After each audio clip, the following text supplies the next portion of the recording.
Wow. What's up, peeps? Wow. What's up, peeps?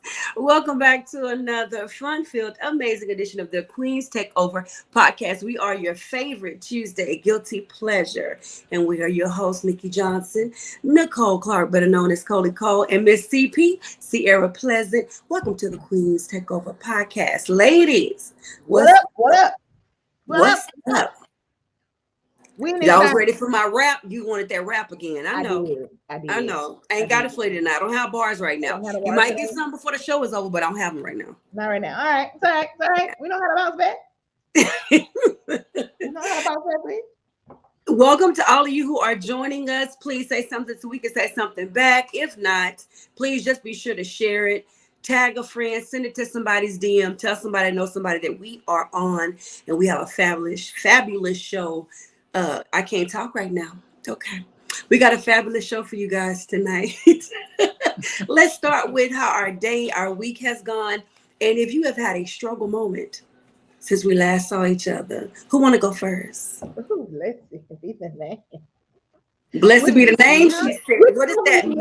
Which struggle you want? Oh, give us all of them. Look, we strong enough to take every last one of them. Hold on one second. We have a peace and admiration queen special acknowledgement to the beautiful curator One Love. Well, I know who you are. What's up, Ed? How are you? Thank you so much.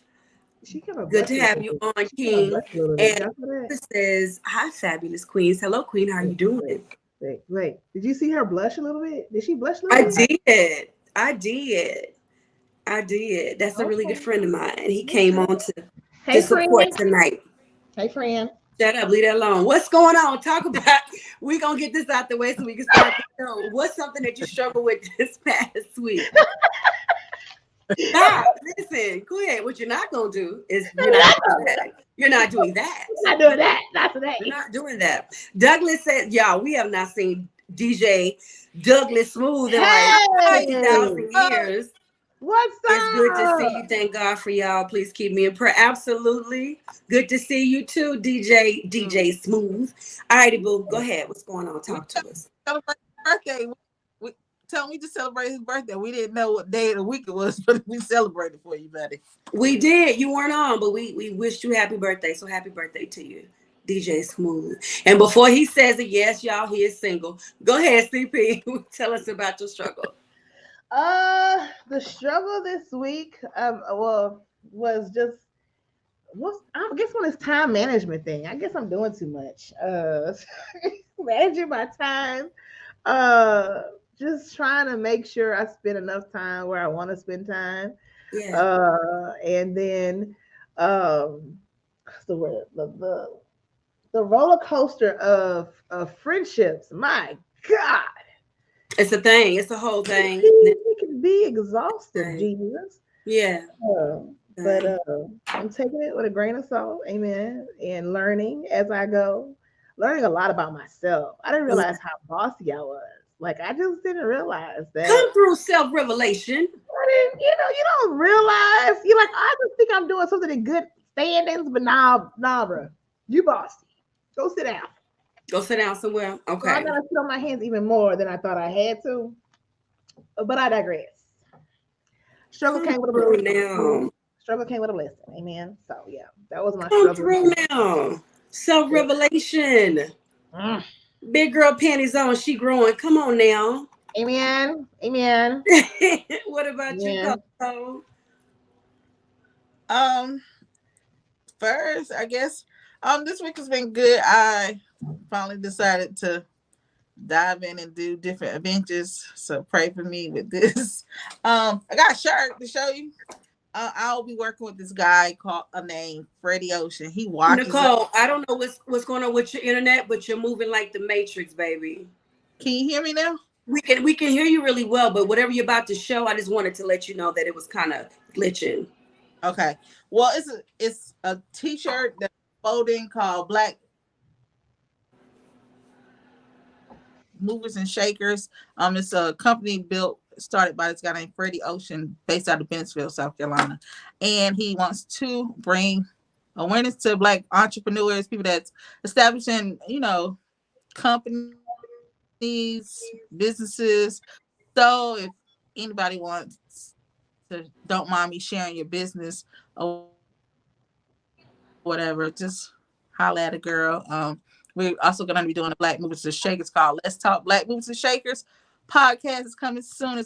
We're still trying to finalize some stuff, but it is coming. So that was my week. Just finally stepping out, not being afraid, and do different adventures. Putting my expertise or what I went to school for to use. Let's say that, so my student debt won't be in vain. So is my debt in vain? But yeah, I don't know why I have a song for everything. Cause you do. You have a song in your I spirit. do. A song or a rap. It's shoots up in you. You understand? And I feel like I'm a rapper, like in a past life. I just be wanting to rap all the time, and like I got bars. But congratulations on your new adventure, Cole. Woo! Thank you. He has a website. Everybody check it out. It's called blackmoversandshakers.com. He's selling t-shirts, mugs, anything Black history, Black owned business. And I'm the one that loves to support Black positive people. So put it down in the comments then. Put it down in the comments then, sis, so other people can get it. When you put it, I'll pin it over here.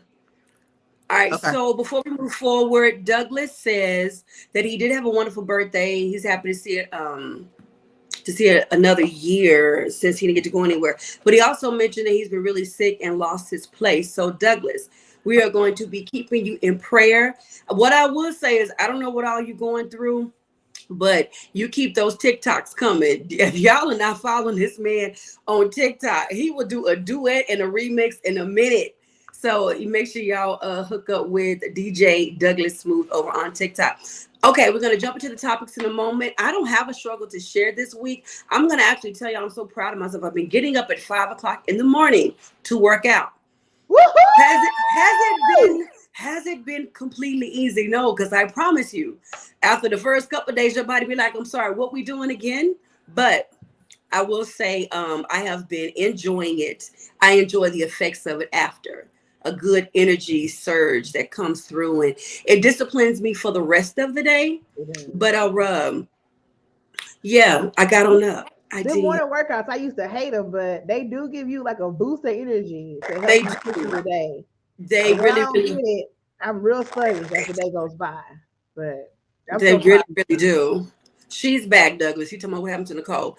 They really, really do, sis. But that discipline for the rest of the day is what I love, because it's like if I eat that thing that I don't need to, I'm gonna have to like work out longer. I'm not trying to do all that.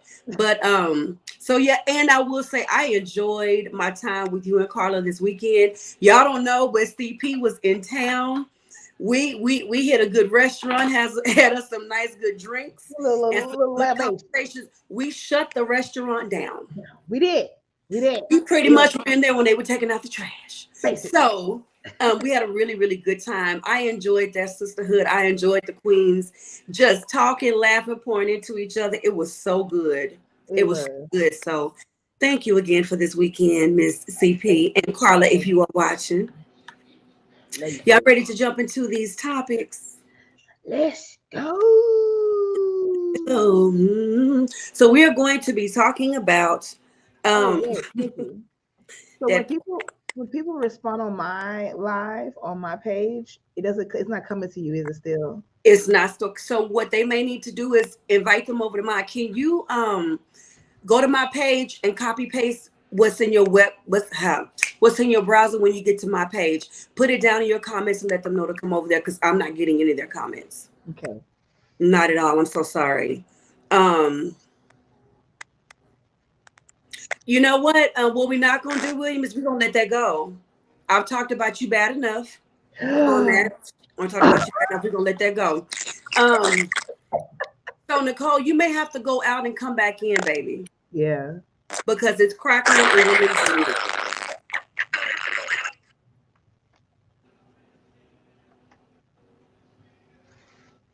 Can you hear me, Nicole? Can you hear me, Sierra? I can hear you. Okay.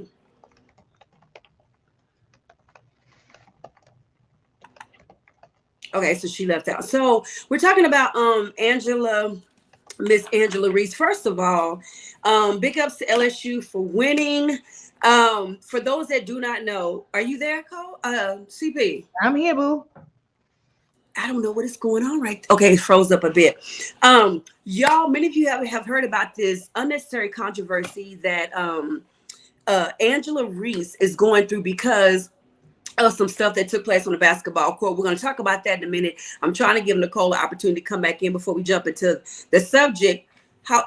Okay, thank you so much for putting that in there. So, this back on, what was it, the 26th? Mm-hmm. At the end of March, for those that do not know, LSU did win. I keep getting this message about her, and I don't know what it is. Hopefully, she's able to get back in. I keep getting a message about her connection. If y'all are able to hear us, please let me know. Is it still showing live on your end, CP? Mm-hmm. Yeah, I don't know what's going on. Hopefully, she can jump back in. But Angela Reese has been called everything from, there she is, from classless to tacky to all kind of names, because when they won, there she is. Hey sis. Hey, Okay, they said that they can hear us real good. When LSU won, Angela Reese threw Caitlin Clark's "You Don't See Me, You Can't See Me" move on her, right? And kind of taunted her with "This is where I'm going to wear the championship ring." The crazy part about it is Angela received so much flack, so much backlash about it. I love the way, though, she came in with so much class during the news conference, and she let them know that you guys have called me ghetto. You guys have talked about me. You said what I couldn't do and what I could do. And this was an opportunity for me to take the win for everybody that looks like me, that gets talked about like me. Here's the thing. Caitlin Clark is white. For those of you who do not know, Caitlin Clark is white and plays for Iowa. When she goes out on the court, she taunts. She does the "you can't see The me, John whole Cena" time. move. She talks a lot of smack and everything. And it's always been considered good showmanship. It's always been considered, she's such an amazing player when she does it. When Angela did it, it was considered tasteless and tacky. And I mean, it literally has been all over the news. I'm sure you guys have seen it, so I don't want to go all the way back through it. But I love her response. I love the way she represented herself. She didn't even get all out of the way and belligerent with it. But I want to know what you ladies think. And we want to hear from you guys down in the chat. What are your thoughts on the backlash that Angela received about, are you able to hear us, Nicole? yeah. Yes? Okay. All righty. So what did you guys think when all this backlash and everything came out about Angela and what she did? And what do you think about her response to all the backlash? I love the way she responded. Like it was so, and the way she talked, it was so specific in the way Yes. that they dictate her in the news, and then Yes. exactly what they did. And then Yes. whatever you sent us, they showed a like a what you call it, a reel of the other girl and how she taunted Yes. the whole time. Caitlin. Then they did Mhm. a fake interview. Well, it was a fake interview, partial interview of the players and how she acts on the court. She's a beast on the court. She's a good player, but She's she likes to amazing. trash. She likes to trash talk, and that's how the team feeds off of it to get pumped. But Yes. when someone does it that's winning, that happens to be chocolate diaspora, oh, we got a whole problem with it. That's not Yeah. okay. It's not. I love how tactful even the coach responded. Yeah. She was very careful with her words and very like, let me lay it out. We know what y'all doing. We see what y'all doing. We still gonna represent ourselves in the best way possible, no matter what. And Yeah. it's just sad that we cannot play. We can't do anything.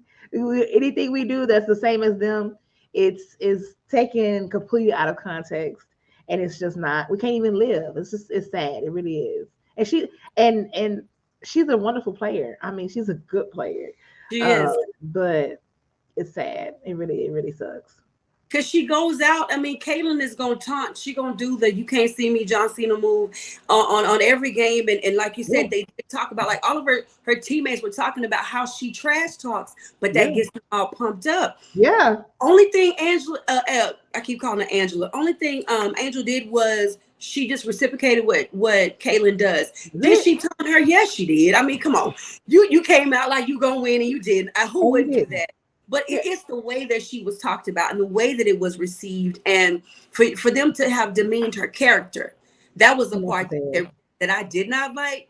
But the way she came back shining like a queen, I love. But here's what I will say. Do y'all remember when we were talking about Sydney Carter, Coach Carter, how she got fired because of the outfits that she wore? They were real form-fitting, right? Black Sydney Carter, excuse me, is a basketball coach, and they were always talking about the outfits that she wore because of her figure. The sister was banging. Yeah. She was fired because they said it wasn't a fashion show. However, Kim Mulkey, their coach, wears those shiny suits, and she's a white lady. But when she wears them, they always basically praise for how she looks. And mind you, her suits look like she's sing back up for Michael and them. Literally, they are glistening suits, but she gets praised for them. And that right there is just another example of the difference between how they treat black and white. Right. Even black, same exact sport. Both of them were coaches, but there was backlash. Somebody just said, and I'm not sure who, but they said can't be a sore loser if you win the game. All right, well, thank you for sharing your opinion. I'm sorry, we can't say who you are because it doesn't, I don't really know who you are, so we can't give you acknowledge it. Is what? It's giving their phone number. I mean, it's giving repeat number. It's giving repeat number. We're gonna hit some of these from the audience. Then Nicole, we want to hear from you. So I think it was supposed to be hats off. Yeah. Hats off with the LSU. They play outstanding, amazing game. But see, they just didn't get the credit that they deserve. It was blowing away. It was blown way out of proportion. I agree. She was just playing the game. Because men talk smack on the court all the time. I mean, all the time. All the time. They blew us out of proportion. Yeah, exactly. Mm-hmm. Yeah. William said he wasn't shocked at all. Raymond says, hey, y'all, he is watching from work. He is watching from Grenada. Thank you so much for tuning in, Ray. Hey, Ray. Yeah. So, Nicole, what are your thoughts? Well, my thoughts are the same thing. Like, when men do it, it is okay. It's funny. It's competitive. But now that she did it, it was, out of character. It was classes or whatever.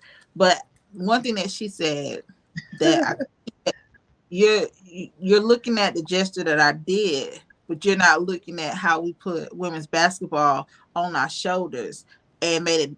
This was the largest viewer game ever in women's basketball. All eyes. Yes. 9 million people watched this game. How many? 9.9 million people watched the game. That's a lot of people. And then I ain't gonna lie, the game was good though. The game was good. The game was good. But I also like the coach for South Carolina. She's putting everybody on notice. We see you. Yeah, I want to talk about it. Like Angel said, she said, I'm a baller. I'm a street baller. I ball. We talk trash in Maryland where I'm from. When I'm out on the court, I talk trash. So I don't see anything wrong with this. But because she said, because I'm a SEC university, this is a black college, and I did not think that we was going to get this far, because now, it is even getting to the point where they're going after Biden's wife, because she made the statement that why don't we invite both teams up here? No, because that's not what you you invite the winning team. Yeah. Coach just stepped out and said on ESPN. She said no. She said, "Where you show me where in history that the runner-up came to the White House. To the White House. Yeah. These girls earned what they did. They show who they were. I love how they all came from different aspects of the world and came together. There's Mhm. 5 artists all came in from different places and they rallied and they won this game. And they all have been all outspoken. And like one of the team, one of the star 5, she said, "Y'all gotta respect us. Not just because we won, it's because we earned this win. You're gonna Period. respect My name. Put some respect Period. on my name. it." And So, period. That's on period. That part. That's but on then period. like Caitlin, I understand where she comes. She was like, I knew she probably wanted to say more, but I gotta be politically correct. But then she still said, I respect them. Those are some balling girls. She balled. I And we mean, do have to say that Caitlyn did actually come to Angel's defense. She actually defended her and felt like people should not have been attacking her like that. and then I'm like, even the coaches, like, but I love that Angel has now put the reporters, the media on On blast. notice. On blast. Mm-hmm. Like South Carolina coach has put them on notice because let's be honest, Iowa coach said defending them girls was like South Carolina girls was like being in a bar fight. Yeah. Jesus. It's ridiculous. You don't have to You- defend white people like that. yeah. It's like That we have part. to defend That part. everything we do has to have a That defense. part. Let Yeah. us be. Let us be. Yeah, I'm saying let these girls, they earn their win, they deserve their win. Yes. Let them celebrate the way that they want to celebrate. Because I mean, hey, don't nobody say nothing about LeBron. LeBron come out before he even come out and touch the ball. He throwing powder in the air like he the magician. But then when the championship and stuff come, they popping bottles. They do all kinds of celebrations. And nothing. But during the whole game, they are taunting each other. And Yeah. like Shannon Sharp said, you can say what you want to say, just don't put your hands on me. And I feel like, That hey, part. because That they were part. talking, defended the girl in South Carolina the game before the championship game. She was like, oh, she brushed her off like, oh, you ain't nobody. Yeah. And it wasn't nothing said. But that's not the only justice she did in the South Carolina game. Right. Right. So yeah, if you're gonna call me out for just that one because I want my ring, put some respect on my name. That We part. earned this one. Hey, you That better part. come back. Let's pull the tapes. But That part. I loved it how she answered it, and she was like, "Hey, I'm me. This is what you get, and I'm speaking for everybody that don't have a voice to speak. This is me, unapologetically who I am." That's it. There was just one thing that she said in her speech. I mean, I loved all of it. Anytime she spoke since then, but she said, "What y'all not gonna do is steal this moment from me." I loved that. What you're not gonna do is steal this moment from me. Let's hit some of these comments. King said, "We must stand and speak our truth unapologetically. Period. We will never be accepted nor respected by them. So accept and respect ourselves. We are the trendsetters for everything, and everyone wants to be us. But too many of us hate being black, but love being who we aren't." Shaking my head. All right, Ed. Ed said, "What sport that they don't trash talk? Every sport is very competitive. Bottom line, losing focus how well the game was played." Exactly. So William said that we just had a class on implicit bias would have been a very current example. Y'all know I'm a housing commissioner. We have to do specific trainings every single month, right? Because we deal with the public. We just did a training on implicit bias, right? And we also did one on the ones that are not just so in your face. It's amazing. I want to be gentle when I say this. Let me be gentle. It's not hard for us to recognize Right. a prejudice. Right. Prejudice. Uh-huh. It's just not hard for us to recognize it. Yep. It is hard for other people to acknowledge it, but we see it, we smell it a mile away, right? There is a way, even for other cultures and other ethnic groups, that, oh, I'm sorry, y'all. Hold on one second. I wish we knew who this was. The SC team did not acknowledge Caitlin Clark's greatness, letting her drop 41.6 rebounds and 8 assists. She should have been triple team there. I wish we knew who this was. I'm so sorry. It's only giving us some numbers. But thank you for chiming in from YouTube. They're coming in from YouTube. Yeah, it's just really amazing the things that we talked about in the training, that again, these are things that all of us on a regular basis, going to the regular store, we see these things all the time, but it has to be taught in such a way that others that don't experience what we experience can understand where we would come from, right? So they don't say things like, oh, it's not like that for y'all. Oh, that really doesn't happen, does it? It's opposed to I'm not creative. What? It's opposed to I'm not creative with the name. Oh, you wanted it to say 2, 3. Okay, well, thank you anyway for joining us. Thank you for coming in. We appreciate your input. No, Thank you so much. You're good. Thank you for joining in from YouTube. All righty, go ahead, ladies. And let's wrap this particular topic up and we'll move on. That's all I had to say. Yeah, I just like disrespect the game. Like they talked about Serena. Serena was that competitive player. Even, they want to come at her, and she was the same person that be like, "Hey, you say what you want to say. I'm gonna be me." That part. From her wardrobe to her mouth change. So hats off to Angel and LSU for winning the national championship. They made history. Yeah, and I don't want this to overshadow the fact that they did make history. They played very, very well. Anyway, we're gonna move on to the next topic.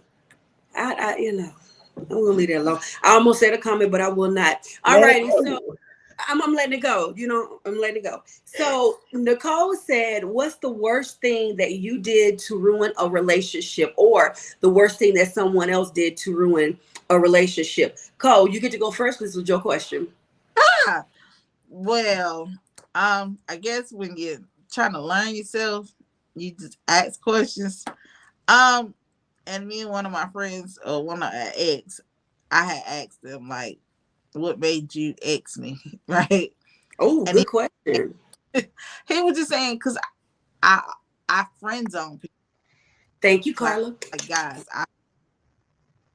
I friend zone them. So a lot of my exes, that's the reason why, is because I become like the homeboy, like the girl that hangs with all the guys. So that was a big one for me. The reason why he became the ex wasn't necessarily cheating, because I feel like I've been cheating on and I forgave for cheating, so I wouldn't really say that's what caused him to be the ex. I think our lack of communication was what made him an ex. Mm-hmm. Well, and me too, but it was mostly on his part, because I thought he supposed to read my mind. Another mistake right there, right? Thinking somebody can read your mind.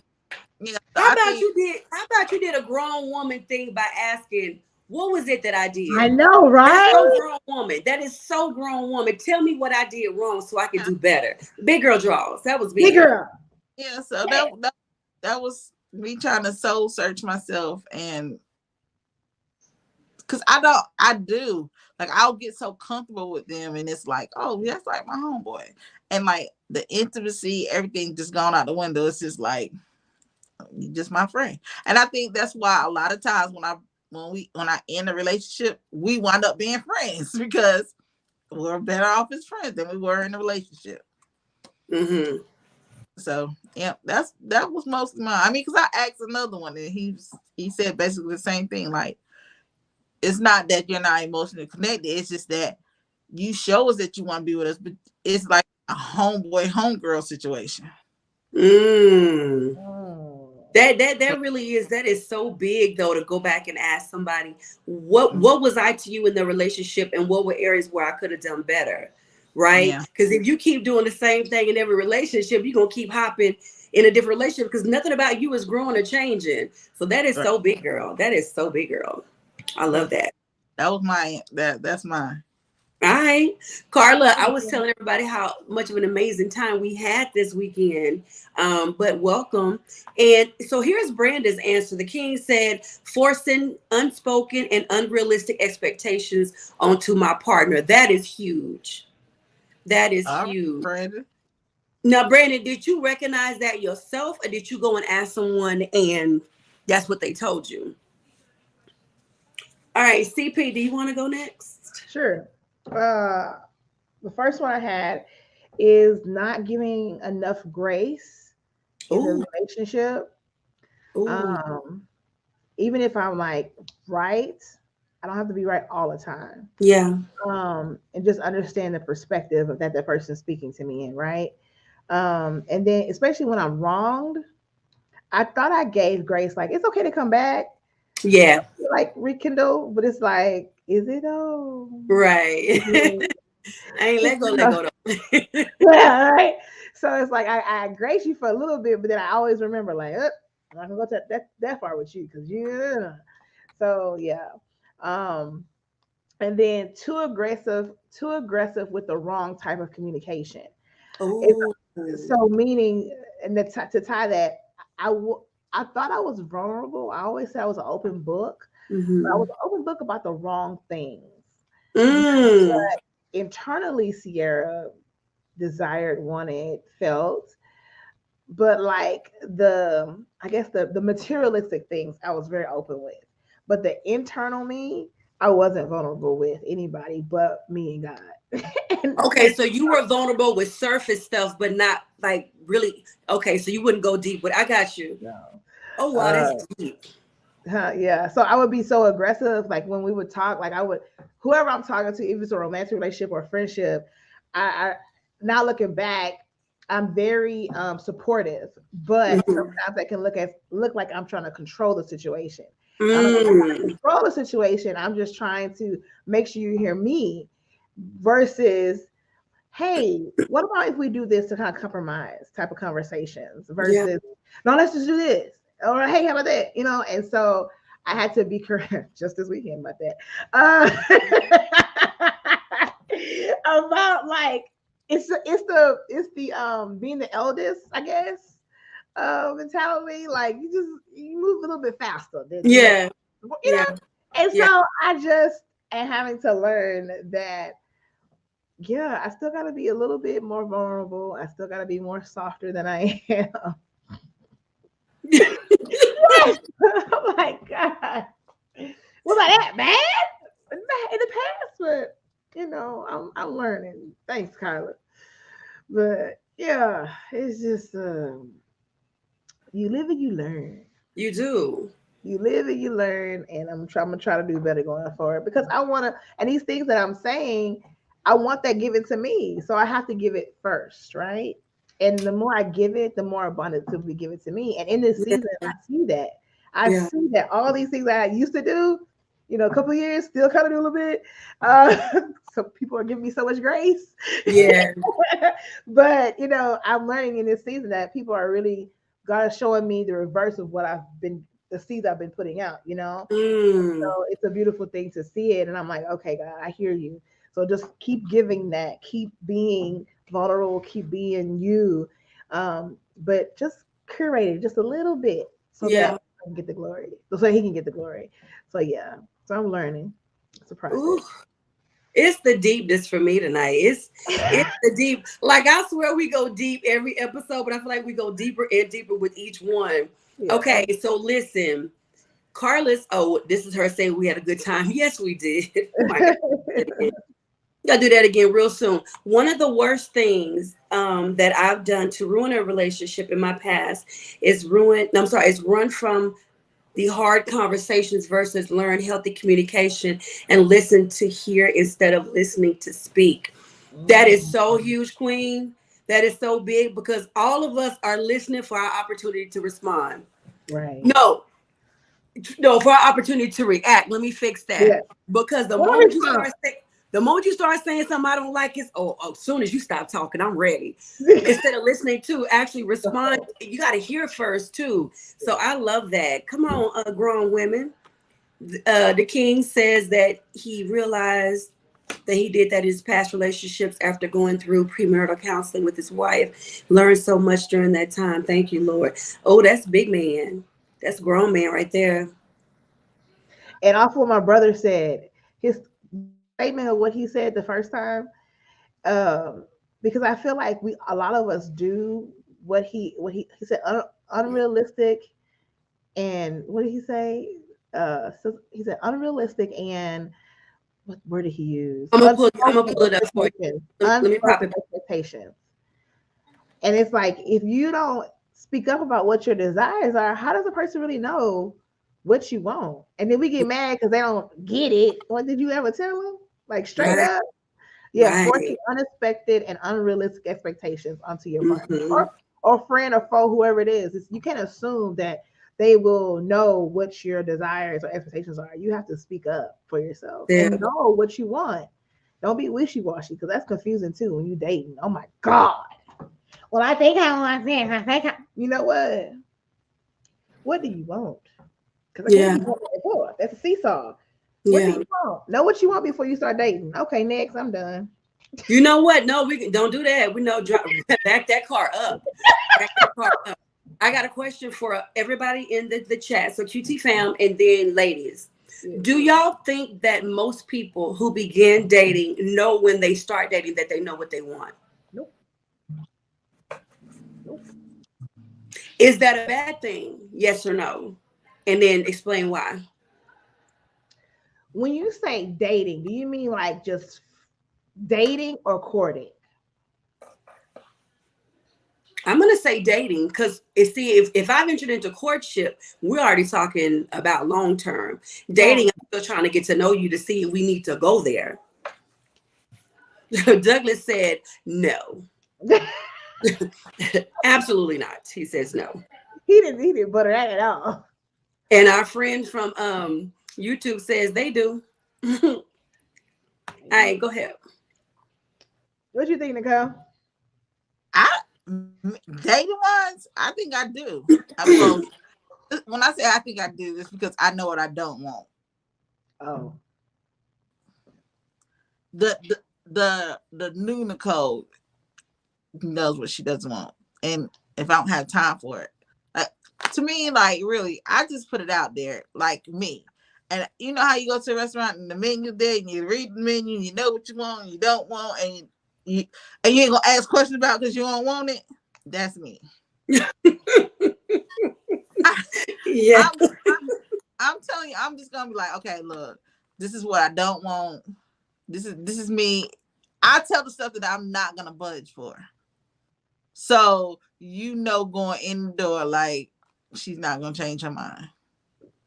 So I feel like I give people that opportunity to know when they're dating me. I feel like I give them an opportunity to know, yeah, no, that girl ain't for me. Mm. I think I think when dating, you have to have some idea of what you desire and what you don't desire. And you never know, like I think it should be like a list of three: no's, don'ts, and maybes. And the no's, why are you entertaining it? You wasting your time and energy. Right. Like, what are you doing? But the maybes are Excuse me. questionable depending on who the person is and the character of the person and the morals of the person, right? So I think knowing the no's, but the maybes, be like, well, let's see. Can I tolerate this? Can I tolerate that? Because I know when I dated, I did that. There's some certain things I was like, absolutely not, Yeah. absolutely not. Yeah. That was a short list, but my maybe list was kind of long because I was like, Right. I think I can tolerate that. I think I could. But when you put in a situation, can you really tolerate it? And that's when you Mhm. know it goes into the no pile. Like, Yeah. no, I can't do that. Right. So I think you have to have some idea, but it changes as you Get older. date different people and you become in relation. It changes. It just Right. depends who the person is. Right. Cool. Yeah, I So think we're gonna me with my is hold on, I Nicole. test. Hold on, Cole. Hold on 1 second. We got a lot of comments, so let's hit Cool. those. Sorry. No. You good. You good. Um, Carla said absolutely not. It is not a bad thing neither, or either. Excuse me. Ed says, I respect how you queens are talking about relationship issues, but did you queens know most men are more emotionally available to their homeboy than their woman? Too many of us also talk about our relationship issues in barbershops, bars, at, at our side chick's house, shaking my head, before we have that conversation with our woman. Woman, you must listen and study a man. If a man doesn't know nor operate in his purpose nor have a vision, he doesn't need a woman. And if a woman doesn't, okay, I don't know if it's not all going to show up. And if a woman doesn't know how to nurture and support, I think there's more because it's kind of cut off, but this is all it's letting me put up. Are you able to see on your Let me end, go Nicole, see. there's more of his comment? Let me go I see. mean, Sierra. Let me go see. Okay, so we're going to come back because I don't want to miss. Uh-oh, we lost Nicole? Yeah. Alrighty. So the next comment up is, hey James. He says, no, really, when it comes to dating, none of us know what we want. When we finally get what we want in dating, is it really what we need? Oh, dang. Okay. Douglas says, the reason why I said no, it's not showing. Okay. The reason why I said no, because every time I turn around, women that I meet, they always say that they know what they want, but when they get it, they don't know what to do with it. Oh, and that's why I stay single, because a lot of most women don't know what they want. He said that's why he is straight up single, and I'm not sure what that is, Carla Boo. Alrighty. Okay, so Nicole is back. There she is. You want me to finish the statement from Eddie always? Yes, yes, please. He says, women, you must listen, study your man. If a man don't know nor operate in his purpose nor have a vision, he don't need a woman. And if a woman don't know how to nurture and support a man, she doesn't need a man. Hmm. That Okay, goes to was our the end of it? conversation at our next course. One of my questions. She said on point. What'd you say? I'm sorry. So that was the end of what he says. Yeah, Okay, that was it. I just wanted to make sure that we didn't miss it. Before Nicole answers, I want to answer that question. So I think we should know, and then we should be flexible. You should know what it is that you want, right? Know what it is that you want in your own life before you start trying to partner up with someone. Mm-hmm. I don't need to have a business, excuse me, I don't need to want to run a business, but don't know how I want to run it, but then I want you as my partner. Right, What are you partnering up with? I don't even know what type of business I want, right? right. I think you should no, you should know what you do not want. What are your non-negotiables, right? Mm-hmm. And I'm gonna say the word reasonable in front of it. What are your reasonable non-negotiables? Because there are some people, their non-negotiable is they have to be 6'4". To me, that's unreasonable. It may be reasonable to you, but to me, that's unreasonable because what if the man of my dreams is 6'3"? He's not 6'4". Like I'm tripping. And then I think you should be flexible because as you grow, so will your desires, right? The Right. type of man that I wanted in my 20s, thank you, Lord, is not the man that I want at 46 years old. It's not. And then two, if you're in your head, you're absolute, and then you meet someone and he's not asking you to compromise, but that's just not something that he likes or enjoys. Do you let a great relationship go because of that? Mm-hmm. Something that I've seen people let great people go for over something super simple, like the man likes to play video games, but he works all day long. He does everything you want him to do, and at the end of the day, when y'all are done, he wants an hour on the video game, but you let him go over that. The next man that you got didn't do jack. So Mm-hmm. all I'm saying is KNOW, and then know what you don't want, but then also be willing to be flexible. Mm-hmm. Um, okay, so did you send this in? See? Because it's not Okay. going. Yeah, and I I see did it. put the link in there, but Okay, I see it. I don't know what's going on. You want to hit it?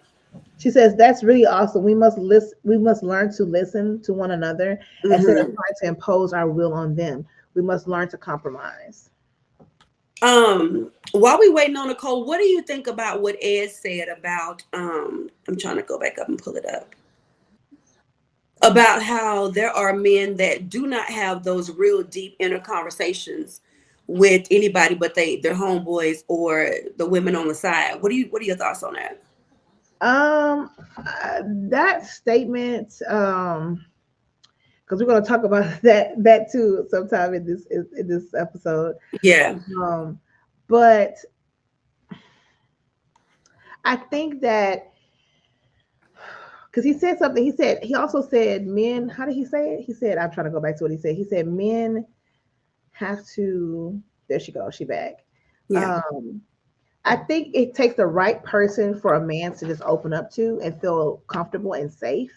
That he's not going to be judged. And that depends on who it is. It could be his side chick, it could be his boys, it could be his coworkers. But once they find someone that they can be comfortable with and they're not going to be judged for what they say and they feel safe, I think a man feels comfortable speaking his truth. And the part where he said women need to listen, he is correct. I think we are so quick to want to correct or auto defend or just like overly, Pop off. Pop yeah, off. or pop off. Just stop and listen, like really Yeah. hear, as Carla said, hear what's being said before you respond, react, or Mm-hmm. refuse what's being said to you. But Mm-hmm. really listen to them and then asking questions. I think also men need to be, if you want us to listen, that means you have to be more vulnerable. That Yeah. means you have to be able to speak up for your desires or your pains or your hurts or your moans and groans and not just take it out on whatever, what have you. So I feel it has to be a reciprocated. You know what I Yeah. mean? But I do agree. We do, as women, we do need to listen Mm-hmm. and just stop and hear what they're saying, because you can observe a man, but a man will tell you men are simple and basic. They're not that difficult. They're Mm-hmm. really not. They will Mm-hmm. tell you yeah your name. So asking questions and being observant is really, really good for us to continue to do. And of course for men to do as well. Do you want me to tackle the last part of what he said, or we want to wait till later to tackle that? We can wait. We're gonna be talking about that in a minute. I had a guy tell me, this is someone that I recently met, and we were having a really deep, in-depth conversation. And he says, hold on a second. And I was like, what? He said, I just want to make sure if I tell you this, that it's not gonna be thrown back up in my face later.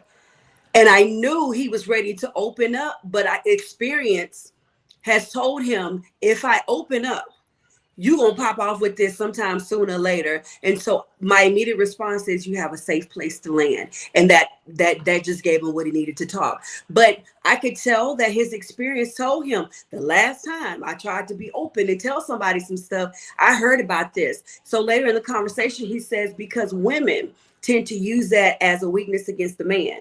If they get vulnerable and they open up and they tell you something, you see it as a weakness that you might not say it then, but the moment you get pissed off, it's gonna come up. And you say stuff like, "With your so and so self," and so that, you know what I mean. So if we're gonna ask for the vulnerability, if we're gonna ask them to be open and to speak, make sure you're not gonna take that and throw it up in nobody's face for sure. Okay, a couple of comments then, Nicole. Oh, this is stuck again. There we go. Nicole, then you come in. As men being emotionally available has been categorized as feminine. Yeah, we talked about that last week too. We did. We Absolutely. did.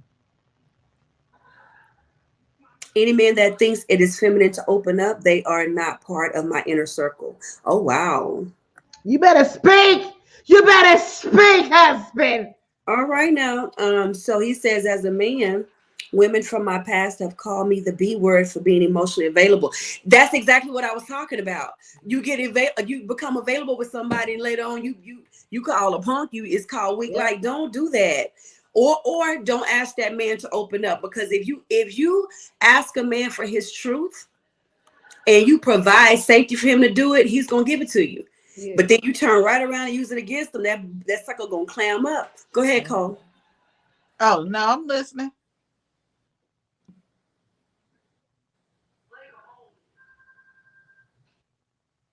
Well, I'm listening You because were I went talking out. before you got cut out. We were wanting you to finish your statement.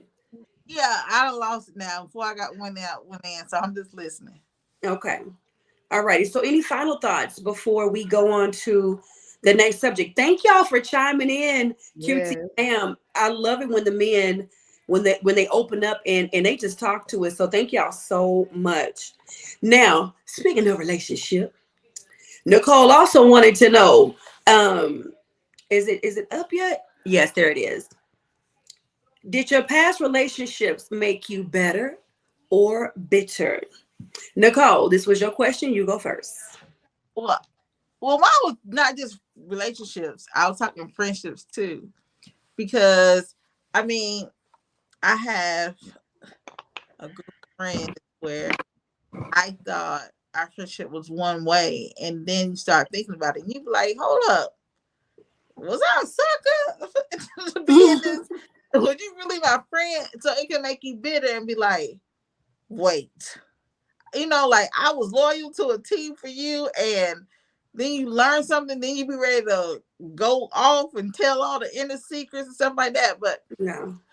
and I was like, even with relationships, did it make me bitter? Did it make me better? But I think some of them made. I think it was both. I think some made me bitter because it was some relationships that didn't end well. But then I think some, oh well, just fun. Like I said, asking one of my exes, like, hey, why things didn't work out? We friends, like we great as friends. Why we didn't make it as a relationship?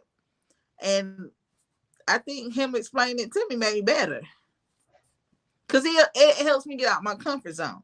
Because I know when I get comfortable with a guy, hey, you want to go play? We can play sports. We can do the homeboy stuff. Let's go bowling. Let's go here. Let's go there. Versus being romantic. Because I'm not. And I think that's why I'm not. Because they never required me to be romantic. So when they just, if you cheated on me and I was like heartbroken, I was a little bitter. Because now I'm like, what I asked for, you're now doing with somebody else. It wasn't that hard. So I think that can make you bitter too. So I think it's with me, it was both. Some stuff made me really, really bitter to, I say, I mean, like stuff that unreasonable stuff. Some people's like, oh, you said never. And I'm like, yeah, I'll never go through this, or I'll never do this. And then it's like, oh, Nicole, it ain't that bad. So like, I mean, like I had like, um, I went through one where we was physical with each other, and for a while I was very, very bitter. Like I was bitter with him, because I feel like I gave him my all, and this is how you treated me like a doormat. And it was like for a while, if I was to see him, I couldn't stand him.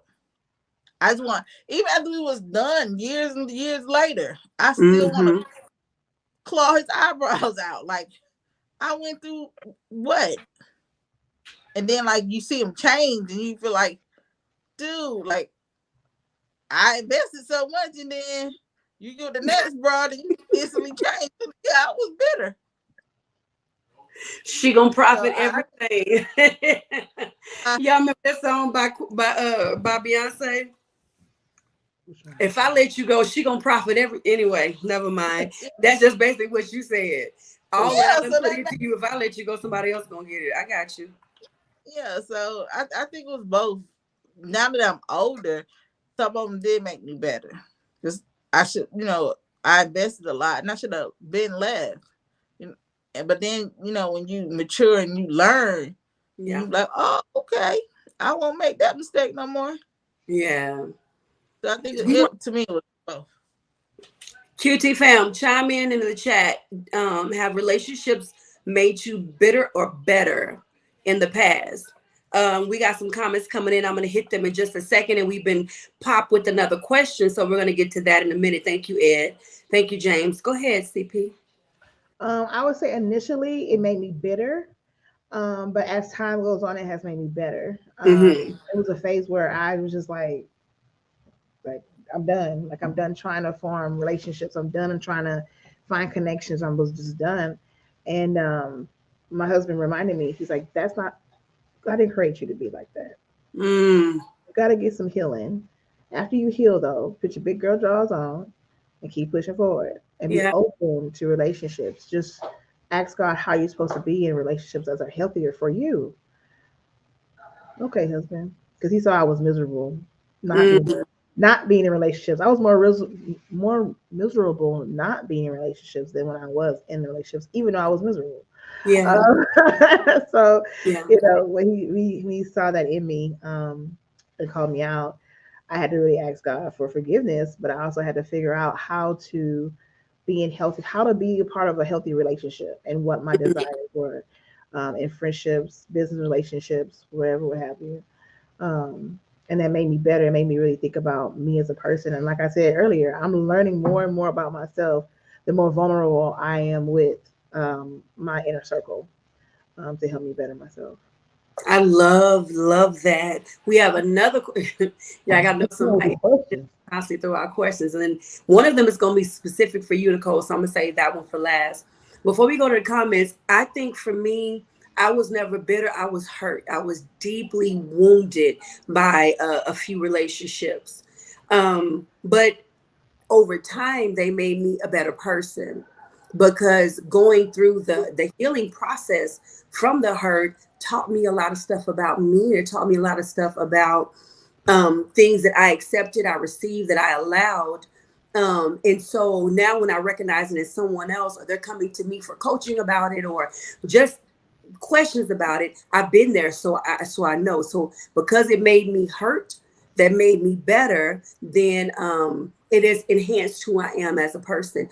But something I would tell you, some of those hurts taught me, though, it taught me how to have grace with other people, right? Because most people are not just setting out to hurt you, even if they do something that y'all have said is the absolute break of the relationship. If you do it, when they're doing it, they're not doing it to specifically hurt you. They're doing it for whatever the reason is, because it could be something that I didn't do that you asked me to do. There was an area of lack, or you just didn't have no self-control, but you weren't doing it to dagger my heart, right?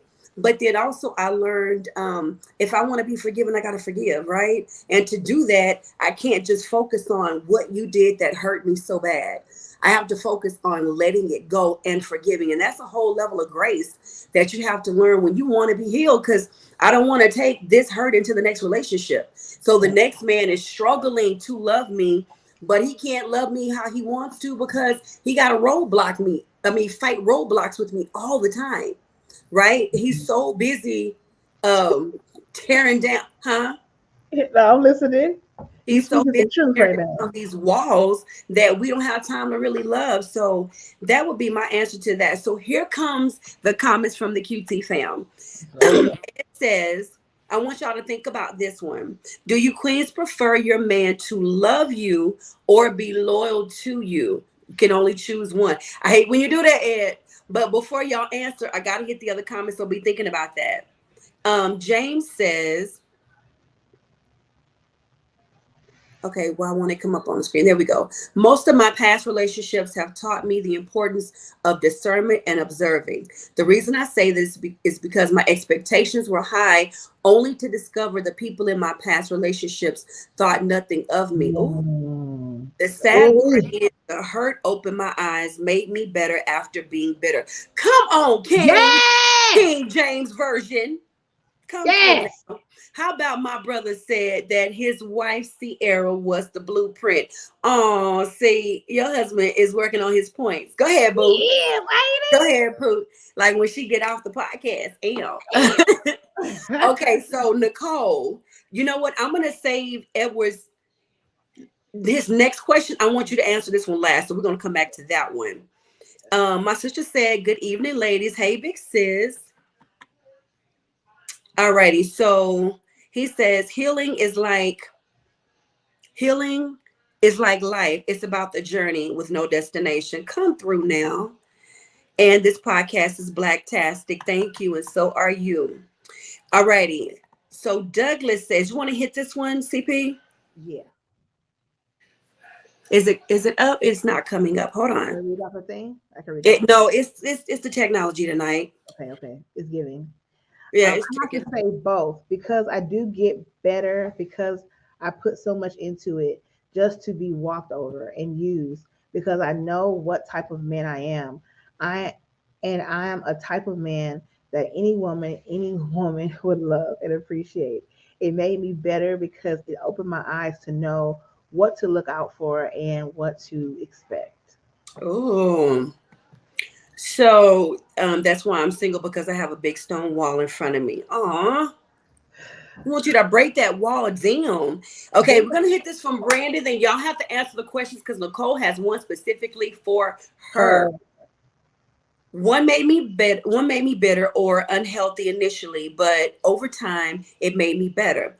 I was cheated on a lot in one relationship, which made me not trust easily in my newer relationships. But over time I understood that me not trusting others was not something wrong with them. It was that I need to work on me and who I was as a man of God. Come through, Brandon.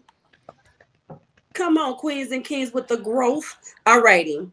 Ladies, let's answer the first question, and then Nicole, there is one specifically for you. The question was, I'm trying to find it. Oh, wait a minute. He actually had a statement for you too. I missed that. Oh, no, he didn't. That's the question. Alrighty. Do you queens prefer your man to love you or be loyal to you if you can only choose one? I want the QT fam to answer that one down in the chat as well. Okay, ladies, do you prefer your man to love you or be loyal to you? Don't everybody answer at once? I think loyalty comes with love. Hello. I Here we feel like if go. you're loyal to me, you're gonna love me because you're not gonna want anything to harm me. You're gonna do what you gotta do to protect me, make sure I'm good. So be loyal to me because love is there. You can't. I feel like you can't love me. You can't be loyal to me if you don't love me. And loyalty is not controlling me. Right. Loyalty is making sure I'm safe and secure and that I'm the one you chose and you're going to keep choosing no matter what. Yeah. That means you have to love me to do that. I'm gonna be honest with you, Edward. My answer was gonna be I want him to love me. Because if he loves me, he's gonna be loyal. However, but I do understand that you can love somebody and still end up not being loyal to them. So that's one of those. That's one of those. Okay, hold on one second. We have some comments coming in. Wait a minute, y'all. Hold up. They flying in too, honey. They coming Flying. through. I prefer my man to godly love me with that loyalty comes that part. That part. James says it's like Duncan Hines. You can't have one without. Hello. Come on, James. Let's go.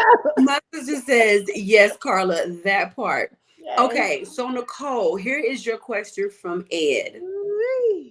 Yeah, here we go. Hold on. Oh, here you go. The world song about it like a hit. Here it go. Here you go. It says, Nicole, with all due respect, I hope you have healthy, strong boundaries today. And what is the difference between a woman who builds walls versus a woman who has boundaries? What's what is the difference between a woman who builds walls versus a woman who has boundaries? My answer. Yeah, it is your question, so it's your answer for sure. All yours. Yeah. Mine would be I build walls to protect myself.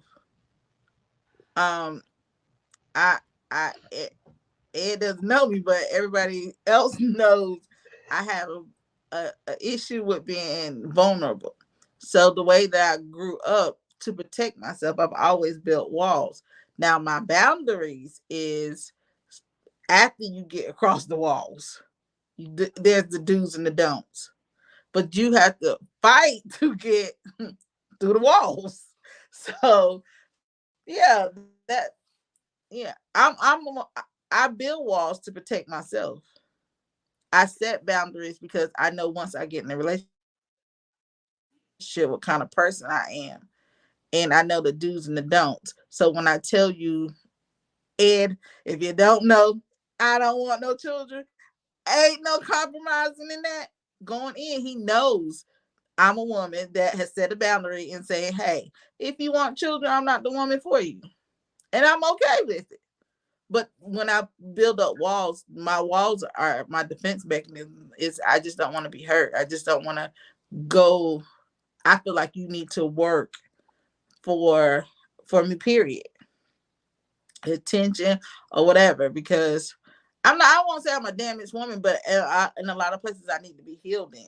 And my background of me being by myself and me protecting myself is I build up a lot of walls to protect me, because I didn't really have that someone to show me the proper way of being in a relationship, to be in love, to be basically, well, I don't want to bad my mama say be a woman, but to be a woman in a relationship, in a healthy relationship, I didn't have it. So therefore I built that wall. So it's not easy for, don't want I don't want to see bad, I don't want to see say it bad, but it's to be gullible for anything. As long as I know I got boundaries, the wall can come down.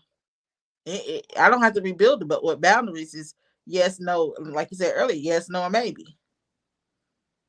I So that's will my answer. say, I will say, because I know it doesn't quite know you. What you hear is a stark difference and complete contrast from before she started going through some counseling, because it was Gibraltar. It was it was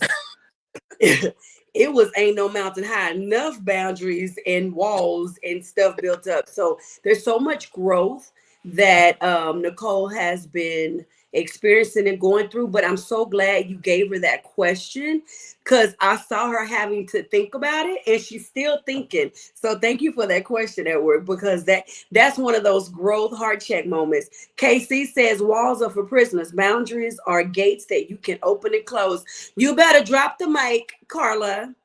You better mic drop that. That was such a good question. If anybody else wants to answer it, please hit it in the chat. Ladies, final thoughts as we go on to the next topic. Conversation is ooh wee. If y'all are enjoying it tonight, drop some crowns down in the chat, because it's ooh wee. It is so delicious. It is delicious tonight. Sierra, you're on mute. I'm muted. I was gonna say, Nicole, baby, let me tell you. Let me tell you something. If you was growing, you hear me? You is growing. So much. My God, the fact that you were able to answer that question Yes. and process your growth as a person is so beautiful. And it's so rich, because a lot of women can't. It's hard for us to say what you just said. Yeah. I wasn't given this. I didn't know how to do this. This is where I'm at now, and I'm trying to figure it out. And on up to where you are at this time, it's all good in the hood. I love it. I thank God for this podcast, man. Because people don't see this. They see after we didn't had the therapy, we healed, and Yes. we up here just I'm good. Oh man, all going through something. We Yeah, all trying to honestly, find our better place. Go ahead. Yes. yeah, I just had this conversation with one of my homies. I hadn't seen God. It was just crazy because this week God has really had laid him on my heart, and I kept saying, and then somebody that he was really like, he's really my brother. Like he's like my brother, and we ran into each other, and like our conversation was so different. And he was just like, Nicole, you're not the same person. I was like, yeah, I'm learning myself at this age in life, because in a lot of relationships, they allowed me to be comfortable.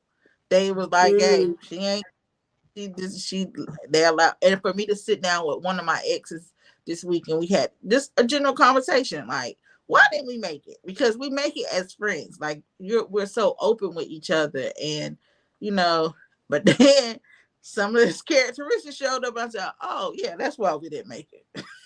Yeah, That would be I it would right say, there. but my thing was like, a lot of people. I have one friend, and he's like, you're so pretty and you need to be in a relationship, and I was just straight up honest with him, and I was like, yeah, no, I'm not there yet. He was like, what do you mean? I said, because I don't have time. Like when like some of the stuff that men require, or I just say a relationship requires, Mhm. and I right now I don't have it in me like that, then yeah, I'll just be like, nah, not at this moment. And I feel Yeah. like I feel like people, if you know you're not ready for a relationship, you don't get in one because you'll make a mess of it. Yep. And you don't want to So mess up somebody else's life either I, because you're not. you don't want somebody else, no drama. That's why I be telling people like, if you feel like you need to cheat on me, leave me. And they're like, just like that. I was like, yeah, just like that. Just let me go, because I'm not for you. I don't want to be at that moment chick. Amen. James said, "Amen." Say Nicole. that again. We're gonna hit these real quick, ladies. I want us to get to these other topics. Hold on, hold that, because I want you to finish it, but save it for your last final thoughts at the end of the show, because I want to hear y'all on this next topic that C wants us to talk about. Brandon says that walls are built from hurt and unaddressed pain, and boundaries are built from your experiences that define. I think it's who you are at that particular time in your life. All righty, listen, ladies. Sierra has this question. I know this is going to open up a big box. Here we go. Is your femininity connected to how well you nurture or your motherhood? And the other part to that is your masculinity connected to your money or your self-worth? I couldn't put all that on the. I know. Yeah, so, but that's okay. So, ladies, we want to hear from you guys down in the chat. Nicole, actually, see, this is your question, so we'll start with you. Is your femininity connected to how well you nurture or motherhood? And fellas, is your masculinity connected to your money or your self-worth? So we cannot wait to hear your responses down in the chat on that one. Nicole, get ready, because after CP, it's on you. CP. So I got this question from a reel from Kier Gaines. He's a therapist, Mm-hmm. and I think he's a therapist actually. And so he was having a conversation with his wife about gender roles and how we get stuck in this identity of what we're supposed to be, how we're supposed to go. You know, I'm gonna say this generally, and whoever say what you want to say. In the Black community, we see the man as the breadwinner. He's going to work. He's going to, Mm-hmm. provide. He's going to keep our homes together. As the wife, you stay at home. You cook. You clean. You clean his shit. You cater to your husband. That type of thing. But nowadays, in my generation, Mm-hmm. I'm guessing I'm a millennial. I guess I don't know. Anywho, I we have think. a lot of. I think whatever. Our gender roles have really like collided. Like women are working the same amount as men. So you expect us to nurture and do all that stuff too? Like that's a lot. That's a lot of work. And then you working too, but I also want you to help me. So it's a lot of mixing of gender roles nowadays. And so basically what he was saying was when we get stuck in what we think is the correct gender role, you miss out on other parts of the relationship where you can be involved and invested. And for him and his wife, he was saying how like being a breadwinner is not that doesn't make him a man by being a breadwinner, by providing for his family, by being a support to his wife. He's like some men can also be very nurturing. He's like basically I stay at home and take care of the baby while she Mm-hmm. goes to work. So he is the nurturer at home more than she is. So does it equate to her femininity that she's not at home taking care of kids? No, it doesn't from my point of view. I think the gender roles, like he did say, they put us in a box and keeps us limited on really fully experiencing a relationship Mm-hmm. fullest, especially a healthy one between a husband and a wife. And so you Mm-hmm. have to kind of figure that out that's best for you and that person. And that's where the question came from. And so in my opinion, no, I feel like my husband, hey, Mr. Pleasant, he he works, he cooks, he cleans, he vacuums, he does everything, and he's a wonderful. He works. He's a counselor at a high school, so of course he has a nurturer uh, gene, if you will. So is he still a man? He is a wonderful man in my book. So it just depends. Am I a Praise your nurturer? husband. You better praise your husband. Now she's frozen. What you There say? you go. There you go. You're back. You What you froze. say? Oh, I was talking. I stopped. What happened? What did you say? I said you better praise your husband. But for me, as a woman, is my femininity in question because I work? I can also care for kids. I also cook, clean, do all the other things. I cut the grass. Is my femininity in jeopardy because I like to do, if you deem it as masculine roles or gender, like, is it really that of an issue that's limiting your relationship?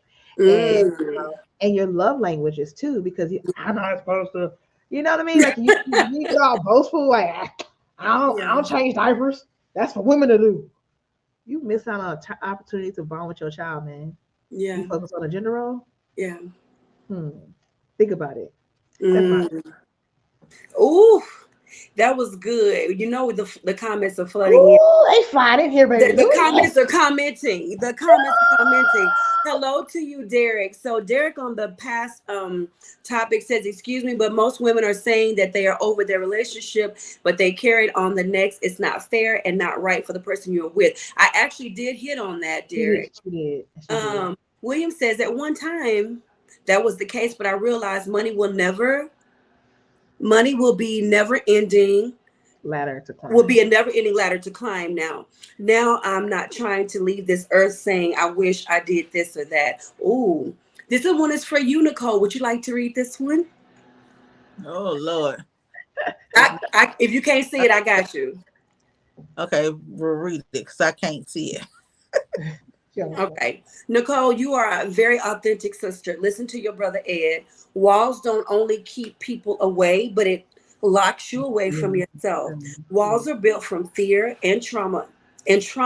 Boundaries are built from wisdom and understanding of how to protect your peace. Without boundaries, you will catch spiritual COVID. Come on, spiritual COVID. Hello, hello. Boundaries is the way we teach people how to treat us. Nicole, you are a what? Press push kosher. Okay, Ed, I need my dictionary. Sister, Okay. stay true to your divine core. Come on, COVID, spiritual COVID. Thank you. I will. Come That's on, beautiful. spiritual COVID. That was Derek, beautiful.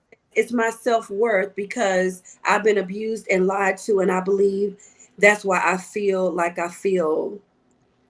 I think it's maybe it means that this time or most of the time. Thank you for that honesty, Derek. Thank you so much for that vulnerability. So James says masculinity is connected to your confidence as a man. The more comfortable we are in our skins, the more we can as men relate with our masculinity. Masculinity isn't connected to anything material. It's based on masculine character, my thoughts. I love how when James go deep on something, he'd be like, my thoughts. Like, don't come at me. This is how I feel. Chill out. It says men set the tone and women set the atmosphere. It's all about balance. And also because, what does it say? Hold on.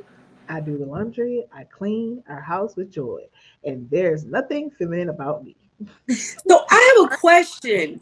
Why does, and I know it is a society set and taught what they would consider truth. Why is what you do connected to being feminine or masculine? So if you see a woman out cutting grass, somebody would say that's doing a man's job. But if she's single and she cannot afford to pay the laundry people, is she no longer feminine because she's outside doing what she needs to do? So she ain't got snakes up in her house because the grass is too tall. So what? Who y'all know how I feel about society rules on some things. Mhm. What makes it masculine or feminine in these particular roles, in your opinion? Because if he's in there washing dishes, that's sexy to me, baby. You gotta wash them. That's sexy. If he in there cooking, that's sexy to me. Reason being is because traditionally, that's not something that the man role would do, right? So if you're in there doing it, you care enough to go wash the dishes and cook. There's nothing more sexy than a man that says, I got you, don't worry about it. Even if he can't cook, he end up burning everything up, but he's in there doing it with intention. Exactly. You love me enough that you end up burning up the steak, right? Or So if you go by and pick up something, baby, I know you're probably tired. You've been working hard this week. I got dinner tonight. How does that make him feminine? How does that make him too sensitive? How does I that make him a bee? I think society, we have put these roles to help define who and what you're supposed to do, who's supposed to do Right. what, when they're supposed to do it. Now in our society has changed where we all do similar things. We're all not in a one area or not. Also, before back in the day, I think the gender roles were really put in a box because of um, men and women get together, they do things. So, so separate roles. You go cut the Okay. grass, you stay in the house. You see what I'm Yeah. saying? We ain't following, we ain't doing anything extra. Mhm. And then I looked at the definition of femininity and masculinity. And the definition is quite the same. It's just at the end, it just says man or woman.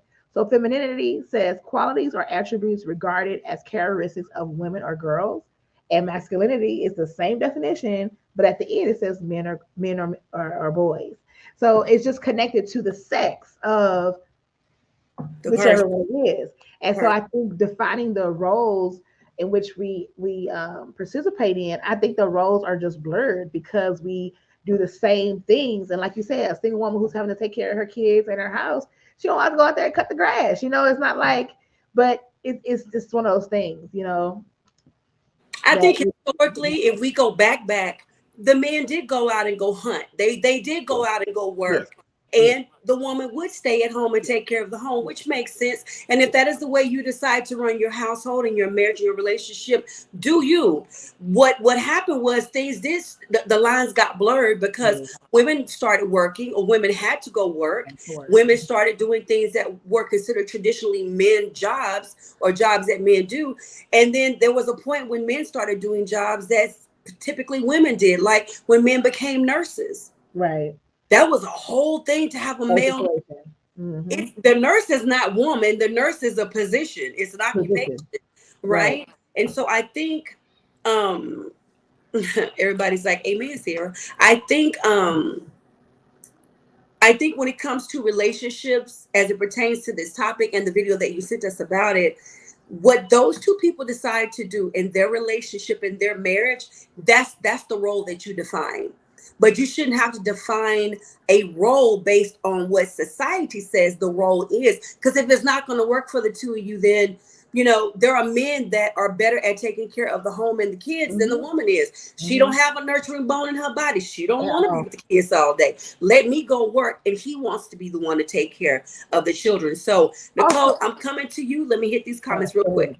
Go ahead, baby. What you finna say? I was gonna say also when you have say just like you being raised by a single parent, that's another thing that we have going on now too is that say a young lady was raised by her father, she don't know how to be a nurturer, she just know how to do boy stuff.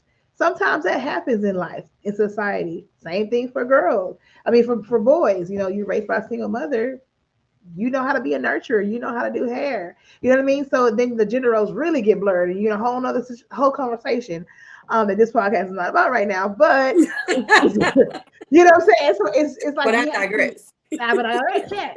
So we have to work with what we have and just know who you are regardless. Know that you are who you are and be okay with it. And in a relationship, know that you're supposed to compromise and work together. It's a team effort. And back in the day, it was a team effort as well. It's just Yeah, that what if the roles were switched and men stayed in the house and, and cooked and cleaned and the women went hunting? That could have happened way back when, but that's just not how society came up. So it just so happens that's what it is. that part. Alrighty. Your husband says that we are human beings, not human doing. That's We my should not be defined by what we do, but by who we are. yes. Um, you better go and throw that. Society boxes built by our country, cultures, backgrounds, and traditions. James says that I've been called feminine because I do the laundry and quoted as being a man that cleans like a woman. I never understood why I was personally stereotyped for wanting a clean, sanitized home for me and my wife. He's called me a woman because I'm not nasty. Thank you for the crowns. Thank you so much. Um, Amen, Sierra. Hallelujah. Alrighty, so my sister, you want to hit this one? She says, we, men and women, should be well rounded. The more we spend time together and help another, the closer we become, as well as have an understanding of the roles we play and how important they are. That's my big sister. You better come through dropping Yeah, nuggets. And you did that. King says, as a black man, I am everything I need to be at any moment. A warrior, um, has a empathetic side. It's about balance, being able to tap into both energies. Side note, there is no such thing as toxic masculinity nor femininity. Those are sacred and divine. The individual can be toxic. Ooh, that Ooh, part. You know what I love? He said, I'm everything that I need to be in that moment. I love that. So if I need to be nurturing, that's what I am. If I need to be masculine, that's what I am. If I need to go wash my dishes, that's what I'm going to go do. I love that. James says, correct. I was raised by all women, 3 sisters, 2 grandmothers, 3 aunts, and a man. I learned from the best when it comes to maintaining a clean home. Coley Cole, your thoughts, baby girl? When I seen the question, I knowing me, my roles were reversed because when it comes to my nieces and nephews, the discipline area, my dad was the disciplined one for me, so it was just like stern, and my feminine side came from my mom. Like my dad works, but I'm saying my mom was like, don't ask a man for nothing. You go get what you want. So you go out here. If you got to work 3 jobs, you work 3 jobs. You get what you want, and don't depend on the man. So that's why I said my roles were reversed, because in the it's like, you know how if a child fall and dad sees a child fall, he be like, okay, it's all right, dust it off and keep it going. That's how I am. Like with him. I getting older, I had to learn like, hey, I soften up on these kids. Like I just had to learn it's not always military way. mm-hmm. Like my dad was like, don't ask questions because I said so. Yeah. If I said no, I mean no. Like that type thing. Now, Yeah. me being me, girl, I got over on my dad a lot. You know what I'm saying? So he showed me the softer side. He'll be like, oh, my little princess. But then I also watched him with my brothers, and it was just like stern. Mm-hmm. Don't get it wrong. When my dad disciplined me, he wouldn't whoop me, but he was stern with me. Like, you Mm-hmm. can just look at a kid and get him that look like, hey, don't play with me. That scare was there. I didn't want my dad to whoop me, or I didn't want my dad to be, disappointed or mad or with me. So that nurture side came from my dad's side, but my material and money, yeah, that go getter mentality, that's all my mama.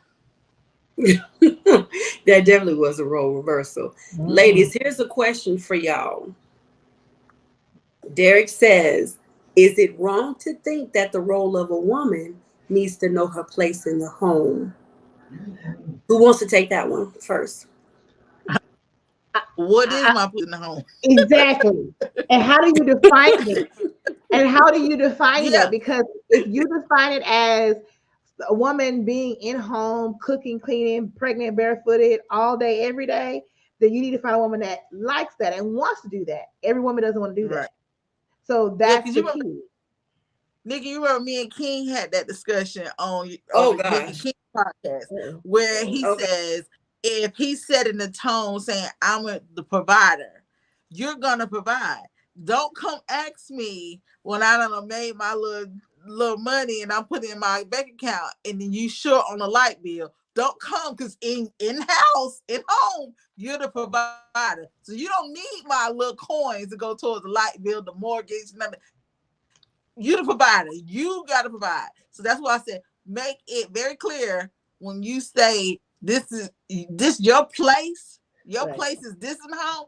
Make sure that I know my place. Yeah, Because it if you got real say, heated. yeah, yeah. That episode So, got so heated. So, so Derek, what is my place? We're gonna make that clear. What is my place?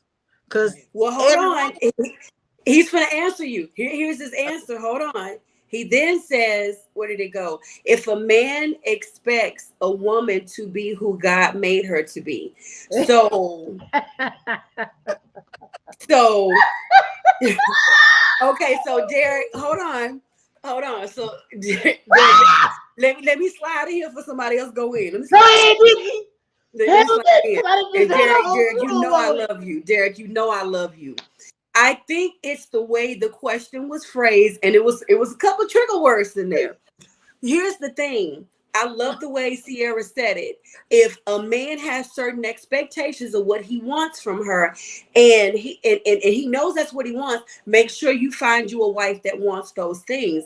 Because what your expectations are, what you've been taught, or the way you see God has laid it out per your words, may not be the way that the woman that you're interested in was raised or sees it as God did it, right? Or as you say, God created the role. So if you know what it is that you want as far as her place in the home, like we said at the beginning of the show, know what you want in a relationship, but please make sure you get with someone that wants that same thing. Because what happens if you meet an amazing woman, but she does not want to, whatever your roles are in the home? And if I can ask you, because you said, hold on, let me go back to the comment. You said that she needs to know her place in the home. I'm gonna ask you, when you say that, does it mean that you feel that women? ouch, Tread, ouch. tread, tread lightly. I'm gonna be gentle with my word. Please, Is please. it that is it that you feel that women should have a knowing of what her place is in the home, so you shouldn't have to tell her? So when you get a woman that's like, nah, I'm not trying to do all that, she don't know what her place is. So I'm gonna take a moment and let you answer that. The comments, as y'all would know, are flooding in. um Hold on one second. Wait a minute. Hold on. um but okay, so he says, but women can't have it both ways, ladies. And then he says, what does the Bible say? Okay, Derek, I'm going to ask you to put in the comments, baby, what does the Bible say, in your opinion, about a woman's role at home? And I just want to preface it with, if you say to be a helpmeet to her husband, Right, it does not specify what that helpmeet is. Now, right, I'm going to tell you why Nikki says that, because I'm not speaking for all the women. I right. love when our conversations go like this. I love this podcast so much. Okay, if I meet a man today, let's say his name is Steven, and Steven says, I want a woman that's ready to travel. I want to travel the world. And I've made so much money that we don't have to work. I want to travel the world. At that point, what is her role in the home? He wants her to travel with him. So what is her role in the home? Now, if she agrees with that, there you go. She's fulfilling her role. She's there to travel with her husband. It's all that. Hold on a second. There's so many comments flooding in. I'm trying to keep them straight. So what would constitute what the Bible says, in your opinion, about her role in the home? Because if she's there to be the helpmeet, which is, I think maybe that's where you're gonna go with it, it's be there to help. So what is she helping him do? What is the vision, right? What is the mission? And what, in your opinion, is her role that the Bible says? Why he answers that, I feel y'all over there breathing. So anybody want to say something before I go to the comments? Nicole, I Nicole, I already hope said you something. froze Yeah, like it's that. your turn, Nicole. I She already said looked like, I'm just not gonna say it. I'm just not gonna say it. Nicole, what the fuck? Nicole, Okay, well, while she gathering, let me hit these comments real quick. Nicole, I feel like you're ready to say something. Men and women roles can make a difference. It's about compromising, working together. I don't know why it won't come up on the screen. Working together. There it is. Communicating and supporting each other. If a woman is down, and second out, the man going to have to step up to the plate and take the role and take care of the house, take care of the kids. Same thing for the women. If a man is down and out, she's going to step up to the plate as well. Douglas, don't play. No, he said Derek don't play. He is what he meant to say. Before my wife passed, there were times, did it come up? It's not coming up. Come on, computer. Okay, there we go. Before my wife passed, there were times where I was sick, couldn't do nothing, but I guess she wasn't just gonna sit around. She went and did. Hold on a second. She did what she had to do, and the same thing for her when she was really sick and everything. I had to get up off my butt, step up to the plate, and be the man and take care of the house and our daughter. I've already told y'all that Derek said women can't have it both ways. God made women to be a human being as well. Carla says, wow. She wanted to know, what does he think the woman's place is? Oh, y'all, it's a bunch of them. I'm getting to them. Okay, so in our case, Tasha is in charge of our finances. I do the cleaning and hustling and preaching. To me, we are both in our God-given places in our marriage. So the last thing I have on here from Derek says is all that. Oh no, wait, there is more. Um, my sister says you must be evenly yoked before marriage. The expectations and understanding must be there to avoid frustration and disappointment. Ed says the house is the woman's base, but not her place. She has gifts, ambitions, vision that will lead her out into society to fulfill her goals, mission, etc. She says, I love that, Nicole. Oh, they're still coming in. Hold on a second. No, she said, look at Nicole, that face Nicole was making. Why would I want to waste this one life trying to control a woman? I'm trying to turn up and enjoy this limited time on earth with my boo. And then, hey Ray, my brother says, no reminder and fam didn't text. Oh, sorry, baby. It's been a real long day for your sister, but thank you for joining. God said, husband loves your wife, wife respect, reverence to your husband.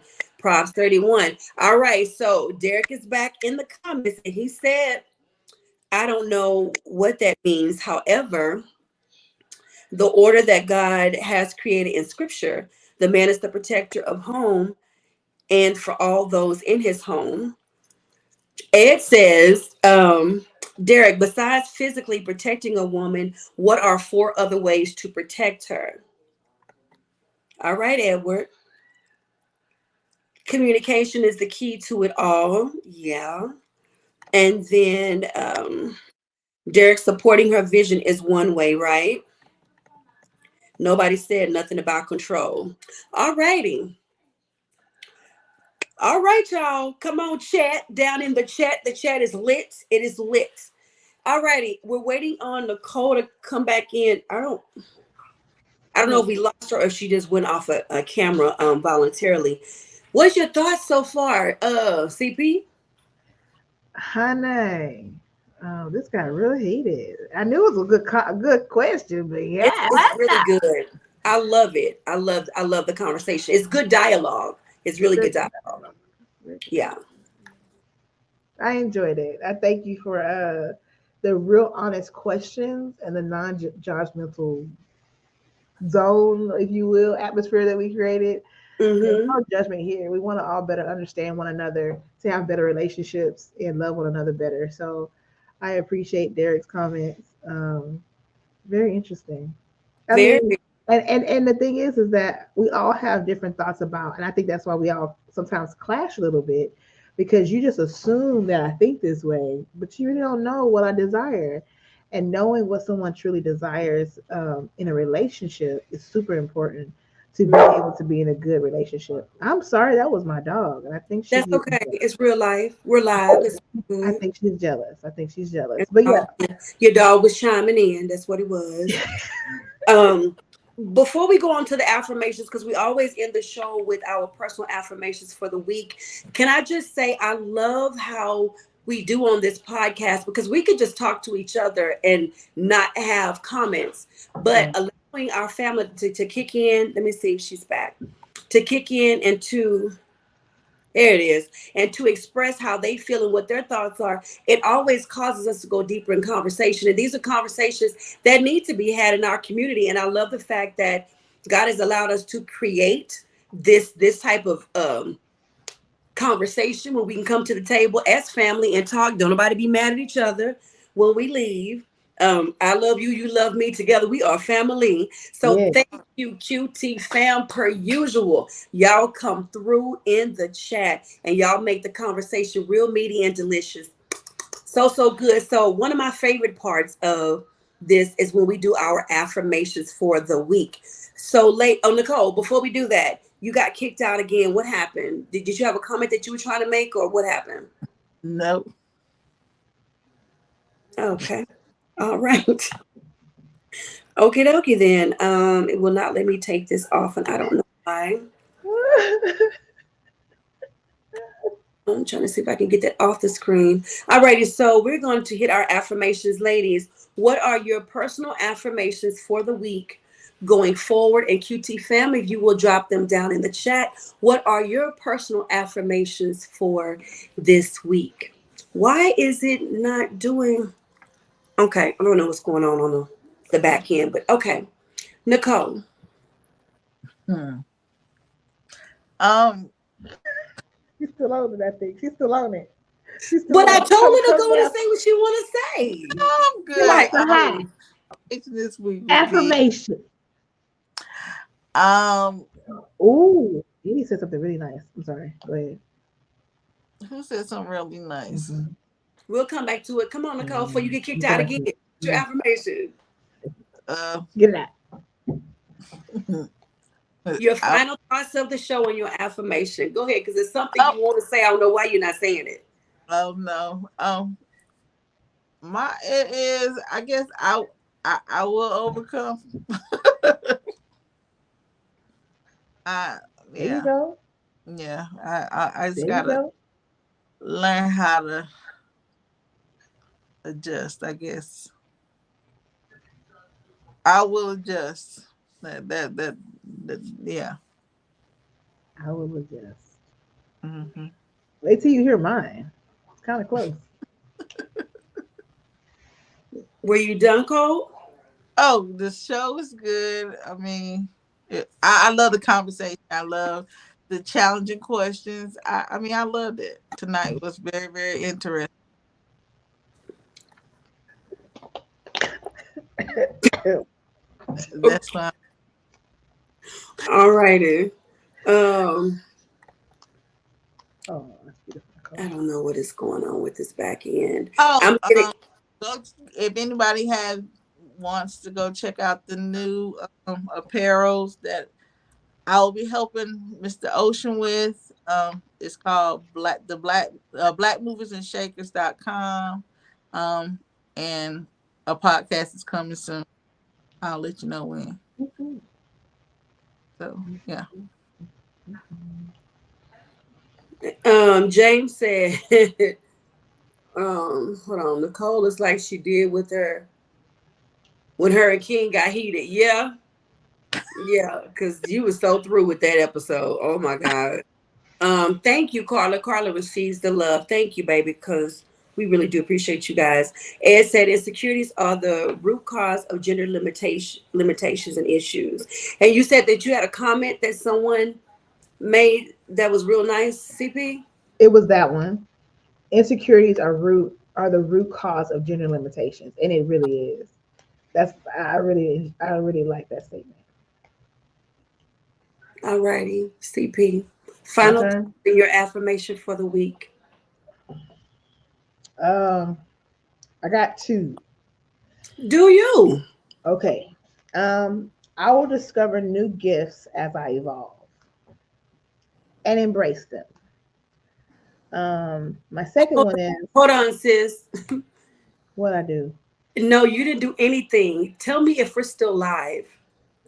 Yep, Pooh. But Yep. but you're gonna have to go to my page and look in the comments and see if anyone says live, because I promise you it just shut down on this end. It's Everything. still it's still live. I'm looking at it. We are live. Yeah. I'm Okay. gonna refresh the page. Because I'm the still only thing that controls if we're live or not, we are not on here. So I'm just making sure. So we are still going. It just popped back up. Look at the Lord. Go ahead. The technology, if y'all only knew what's been happening on this don't screen be all trying to night. come for my affirmations technology. I'm saying, okay, baby, start over, Ooh, please. man, Mm. really? You got two. Oh, boo. I got two. Okay. I will discover new gifts as I evolve and embrace them. Oh, And then don't give up on what I want. Keep making small steps.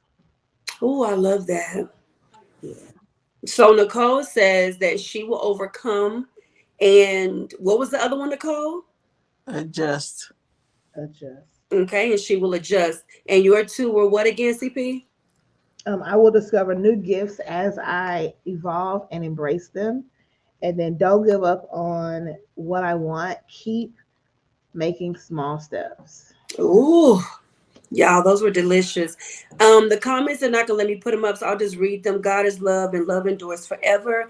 That is Douglas. William, I don't know why you put all them eyeballs up there, but okay.